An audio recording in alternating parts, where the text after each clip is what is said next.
Hello bachcho, let's read our question. So our question says, study the words in italics in the sentences below. They are formed by prefixing un or in to the antonyms words opposite in meaning. तो बच्चे हमसे question में क्या पूछा गया कि हमें कुछ वर्ड्स दिए गए हैं इटैलिक्स में सेंटेंसेस में नीचे, यहाँ पर हमें ये स्टडी करना है कि जो हमारे एंटोनिम्स हैं वो कैसे बने हुए हैं। तो बच्चे you are very familiar with antonyms की एंटोनिम्स होते क्या है, the word opposite in meaning, जो वर्ड्स अपने ही मीनिंग में ऑपोजिट होते हैं, यानी कि जो आप वर्ड बोलते हैं उसका अगर आप कोई ऑपोजिट मीनिंग बोलते हैं उसको हम एंटोनिम कहते हैं। अब यहाँ पर हमें फॉर्मेशन की बात करनी है कि जो एंटोनिम्स है, कुछ एंटोनिम्स कैसे बनते हैं। यहाँ पे देखिए हम प्रीफिक्स लगाने की बात करें कि कुछ वर्ड्स के एंटोनिम्स कैसे बन जाते हैं, अगर हम उनके आगे कोई प्रीफिक्स लगा दें तो उन्हीं का ही वो एंटोनिम बन जाता है, ऑपोजिट मीनिंग बन जाता है। फॉर एग्जाम्पल कौन कौन से प्रीफिक्स हम यूज कर सकते हैं, dis, I N, I L, I R, M I S, mis, re, U N and I M, ये कुछ ऐसे प्रीफिक्स हैं जिनको अगर हम किसी वर्ड के आगे लगा दे तो वो बिल्कुल उसी वर्ड का ऑपोजिट मीनिंग बन जाता है, ऑपोजिट वर्ड बन जाता है, एंटोनिम बन जाता है। फॉर एग्जाम्पल लाइक रैशनल, अगर मैं रैशनल के आगे क्या लगा देती हूँ, एर। अब देखिए यहाँ पर हमारी स्पेलिंग क्या होगी, स्पेलिंग हमारी यहाँ पर होगी, यहाँ पर एर है और रैशनल है, तो यहाँ पे मैंने प्रीफिक्स क्या यूज किया है, आई आर, तो हमारा जो वर्ड है इरैशनल बन गया, जो कि रैशनल का ही ऑपोजिट होता है। ठीक है, the second word is literate.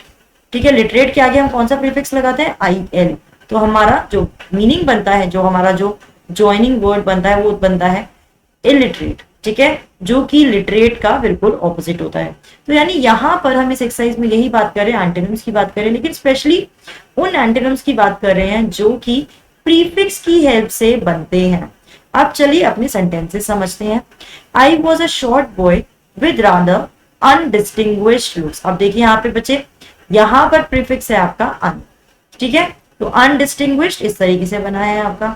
Second है आपका my austere father used to avoid all inessential comforts, तो यहाँ पर आपका जो प्रीफिक्स है वो क्या है, इन। ठीक है, तो यहाँ पर इनएसेंशियल कंफर्ट्स, तो ये एसेंशियल का ही ऑपोजिट हो गया है।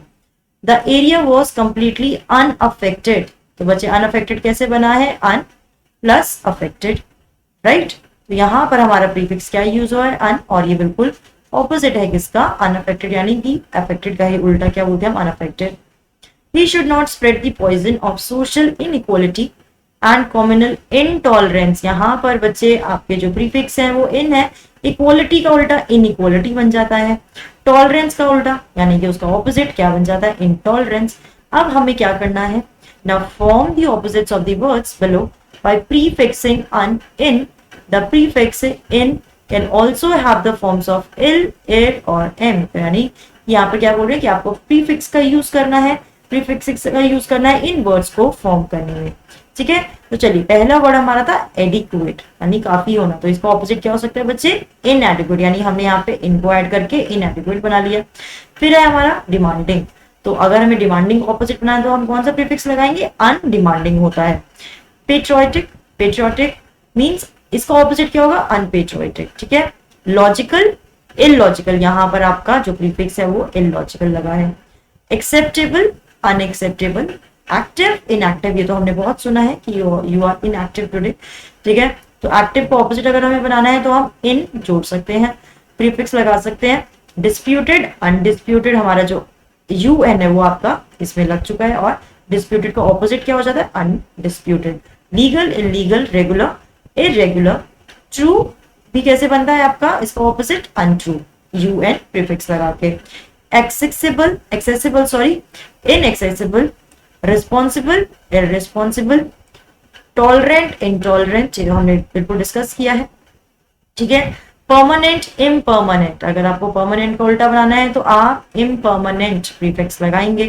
कोहेरेंट, इनकोहेरेंट, अगर कोहेरेंट का ऑपोजिट आपको बनाना है तो इन, यानी कि आपको इन प्रीफिक्स यूज करना पड़ेगा, तो आपका जो ऑपोजिट बनेगा दैट विल बी इनकोहेरेंट।